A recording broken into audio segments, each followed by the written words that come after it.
Hey everyone, welcome back to my channel. Today I'm going to talk about the case of Elise Paylor, and what's weird about this is if you guys have ever heard of the movie Jennifer's Body, that's kind of where they came up with that storyline, which was a big thriller not too long ago. This case is over 25 years old, but I'm going to get into it because it's very creepy and pretty terrifying, not gonna lie, the fact that people think these ways, but it's all gonna make more sense once I get into it.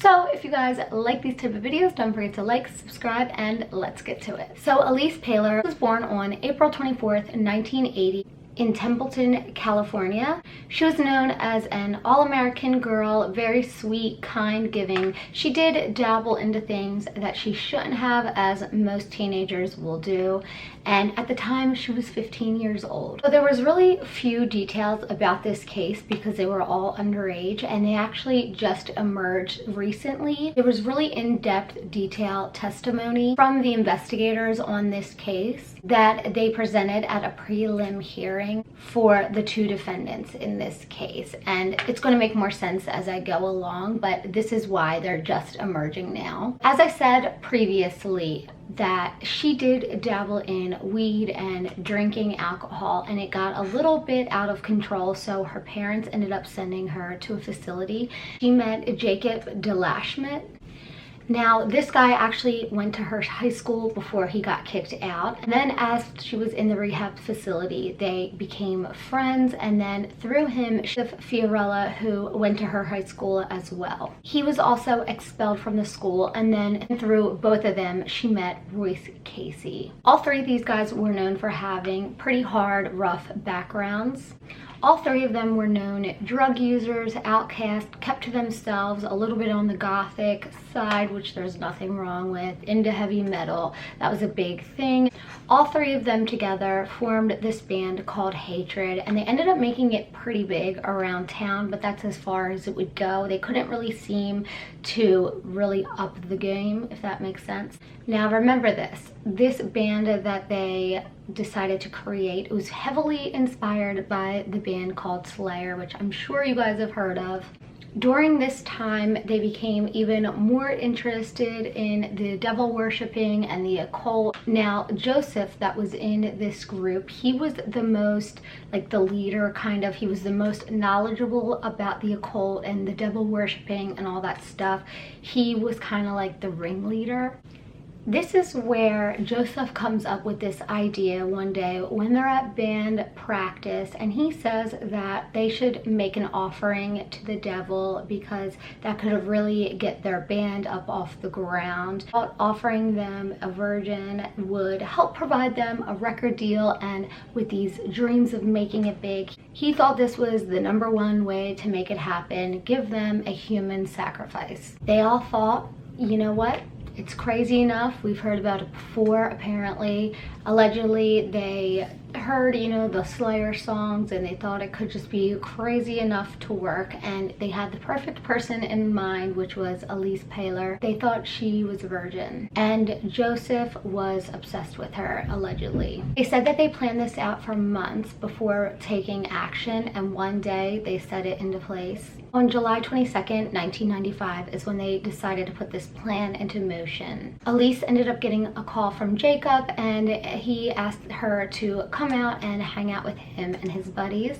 He asked her to go to a eucalyptus grove that wasn't too far away to smoke weed. She was already friendly with them that she would do it, so she decided to sneak out that night. So she decides to go out there with them. Everything was like pretty much normal. They were hanging out, smoked weed, they drank, and this is where Jacob decides to take his belt off and wraps it around her neck and strangles her. Royce ended up grabbing her hands during this time so that she wasn't able to get away and held her down. So this is where Joseph ends up taking out his hunting knife and then stabs her in the neck over and over and over again. He then takes his hunting knife and passes it to both of his friends so they could take turns stabbing her as well. Then after this took place, they said that she was on the ground begging for her life, crying out for her mom, and she was actually praying to God. This is where they all decided to start kicking her in the back of the neck after stabbing her. She ended up bleeding out, and they thought that she was already dead, but she died a really slow death, like I said, because she bled out. And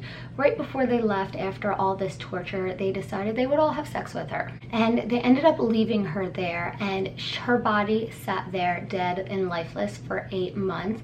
And during this time, the boys would come back and keep having sex with her lifeless body, which is just disturbing and disgusting and so evil. Shortly after, her parents ended up filing a missing persons report, but they at first kind of thought that she had ran away and that she would be back, but you know, obviously that is not what happened.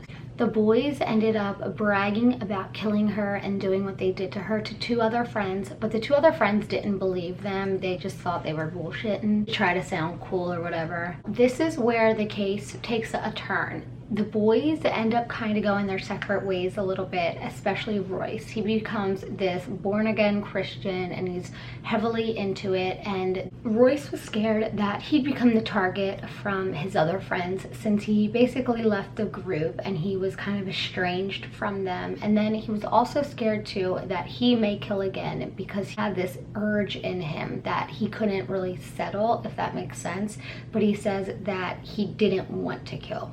And Royce says that the other 2 boys had talked about wanting to do it to other girls as well, to make these sacrifices. And this is where Royce was really troubled in his decision whether to tell or not. And he was also afraid that his ex-friends might do it to him. He was afraid that he might partake in it again. He had a lot of these troubling mixed emotions. So he ends up telling the police so it didn't happen to anybody else, and he ended up leading them right to her body. Royce actually had a journal that talks about him fighting this dark side that he felt like he couldn't control. And finally, on March 14th, 1996, the boys were arrested and brought in. The 2 other boys denied having anything to do with sacrifices and devil worshipping and these satanic rituals, but they did admit to killing her. Of course, the boys said that it was Slayer's music who inspired them to do these killings, because of course it has to be somebody else's fault. You can never take accountability for what you do, right? All 3 boys were tried for murder, but they all pleaded no contest. They all received 25 years to life in prison with the possibility of parole. In 2016, Royce was denied parole, and he actually goes up again for parole this year, along with Jacob as well. Now, Joseph, there's no information what's going on with his parole. Jacob actually came out with a statement though, saying that the Slayer music isn't why they killed Elise. They killed Elise because Joseph was completely obsessed with her. Elise's family actually ended up putting a lawsuit out against Slayer, but the judge ruled that it wasn't Slayer's fault. They just had detailed horrific songs, but it had nothing to do with why these boys did what they did. Of course, I want to hear what you guys think. Do you think Slayer has anything to do with this or no? I personally don't think so. Just because they may have graphic language, songs, whatever, doesn't mean you need to do what they say to do. It's kind of like if your friend jumps off the bridge, are you going to jump off the bridge? You know what I mean? I don't think that stands any ground, so I do agree with the judge there. I also want to know what you guys think. Do you think any of them should be paroled, especially Royce, the newfound Christian or whatever? Or do you think he just had a guilty conscience and he was using his newfound Christianity as a way to cover up that he knew what he did was wrong and try to act like he's a better person? I don't know. I think it's very, very strange. I personally think that they should all be in jail for the rest of their lives, because Elise doesn't have her life because of them. So I hope you guys like this video. I love you so much. I can't wait to hear what you think, and don't forget to subscribe, and I'll see you soon.